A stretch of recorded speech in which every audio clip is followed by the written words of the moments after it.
DSC preparation కి మిగిలిన తక్కువ సమయాన్ని డిఎస్సి 2024 యాప్ లేదా DSC2024.com తో జాబ్ ని సాధించండి.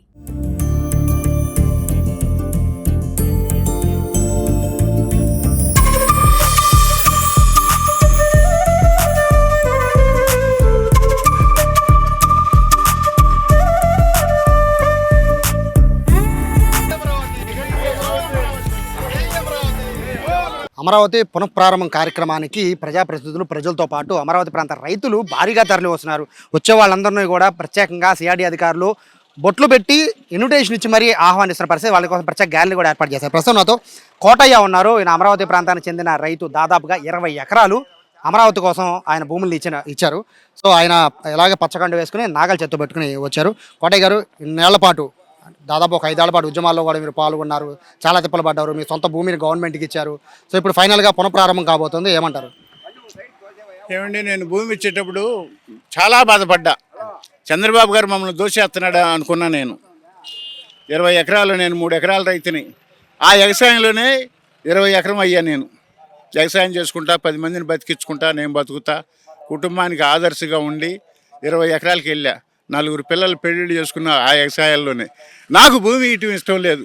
బాబు గారిని చాలాసార్లు ఏమండి మమ్మల్ని దోషేస్తున్నావు, ఇది మీ పద్ధతి కాదండి, 20 చెండు మాకు ఇస్తున్నావు, 70 చెండు నువ్వు తీసుకున్నావు, దీంట్లో మాకేం వస్తుందండి, మా భూమి అంతా కబ్జా అయిపోతుందని అడిగిన వాళ్ళలో నేను ఒకటి ఫస్ట్, ఇవ్వనాళ్ళలో నేను ఒకటి ఫస్ట్, చివరిదాకా చివరిలో ఇచ్చా. నేను అందరు ఇచ్చినాక నేను ఇచ్చా. అయితే బాబు గారు చెప్పింది కలలు ఇవాళ నిజమైంది. మధ్యలో 5 ఏళ్ళు మేము నానా కష్టాలు పడ్డాం. మరి ఎవరు మమ్మల్ని ఊరు దాటనీలా, ఊళ్ళో గుడి బానీలా, బడికి బానీలా మమ్మల్ని తిప్పి తిప్పి కొట్టారు. అయినా మేము ఇక ప్రాణాలకు తెగిచ్చి ఏమి గత్యంతరం లేక ఆడవాళ్ళని అడ్డం పెట్టుకొని, ఎకరం వాడి భార్య కూడా పొలం బాదండి ఈ ఏరియాలో. కానీ ఆడవాళ్ళు 50 ఎకరం ఉన్నాడు భార్య వచ్చింది, ఎకరం వాడి భార్య వచ్చింది. అందరూ రోడ్డు ఎక్కాం, పోలీసులు తన్నులు తిన్నాం, కేసులు పెట్టించుకున్నాం, జైల్లో పడ్డాం, పడాల్సిన అవస్థలన్నీ పడ్డామండి. కానీ ధర్మం గెలిచిద్ది అనేది మాకు నమ్మకం ఉంది. మేము సదుద్దేశంతో ఇచ్చాం, స్వార్థంతో ఇలా. 5 కోట్ల ఆంధ్రులకి ఉపయోగపడుద్ది ఈ రాజధాని, మన పిల్లల భవిష్యత్తుకు ఉపయోగపడుద్ది, మనం వయసు అయిపోతుంది, పిల్లలకన్నా దక్కిద్దాం అనేది ఆలోచన చేసి మేము ఇచ్చామండి. కానీ దుర్మార్గపు ఆలోచన జగన్మోహన్ రెడ్డి గారు తీసుకొని 3 రాజధానులని 3 ముక్కలాట పెట్టి మమ్మల్ని ముప్పు తెప్పలు పెట్టి కొట్టించి, ఇదే సచివాలయానికి వస్తే ఒళ్ళంతా రక్తకొల్లు అయిపోయాం. పోలీసులు కొడితే ఎటాళ్ళు నోటి పరిగెత్తాం, పడ్డాం. న్యాయస్థానం నుంచి దేవస్థానం అని నడిచాం.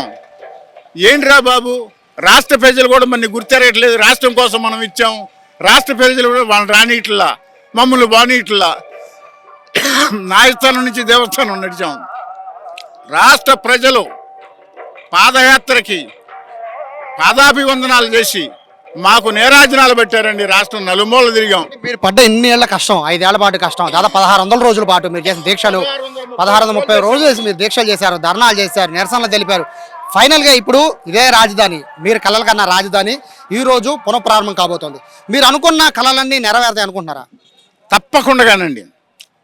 చంద్రబాబు గారు ఆదేశంలో కానీ, పవన్ కళ్యాణ్ గారు కానీ, మోడీ గారు ఆదేశంతో కానీ, వాళ్ళు ముగ్గురు బ్రహ్మ విష్ణు మహేశ్వరులాగా వాళ్ళు ముగ్గురు పొనుకున్నారండి. వాళ్ళు ముగ్గురు కలిసి ఉండే వరకు ఏమీ లేదు రాజధాని.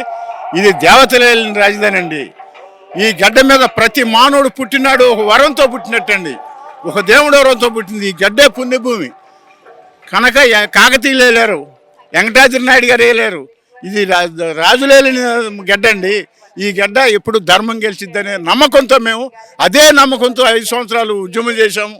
ఈనాడు కూడా మా కళలు పండుతాయి అనే నమ్మకం ఉంది, చేస్తారండి. జై అమరావతి, జై జై అమరావతి. కోట చెప్తున్నారు. దాదాపు 20 ఎకరాల పాటు 3 ఎకరాల నుంచి కష్టపడి డబ్బు సంపాదించి 20 ఎకరాలు చేసుకుని, ఆ 20 ఎకరాలు కూడా రాజధానికి ఆయన ఇచ్చేశారు ప్రభుత్వానికి. సో ఇటువంటి కోట లాంటి వాళ్ళు కొన్ని వేల మంది ఇక్కడ అమరావతి ఉద్యమాల్లో పాల్గొన్నారు. 5 ఏళ్ల పాటు పడిన కష్టానికి ఇప్పుడు ప్రతిఫలంగా ఇప్పుడు రాజధాని పునఃప్రారంభం కాబోతోంది. కాబట్టి వారందరికీ చాలా సంతోషంగా ఉందంటున్నారు. రాష్ట్ర ప్రజల కన్నా మాకు ఎక్కువ సంతోషంగా ఉందని కోట చెప్తున్నారు. కెమెరా పర్సన్ కృష్ణతో సాయి, సుమన్ టీవీ, అమరావతి నుంచి.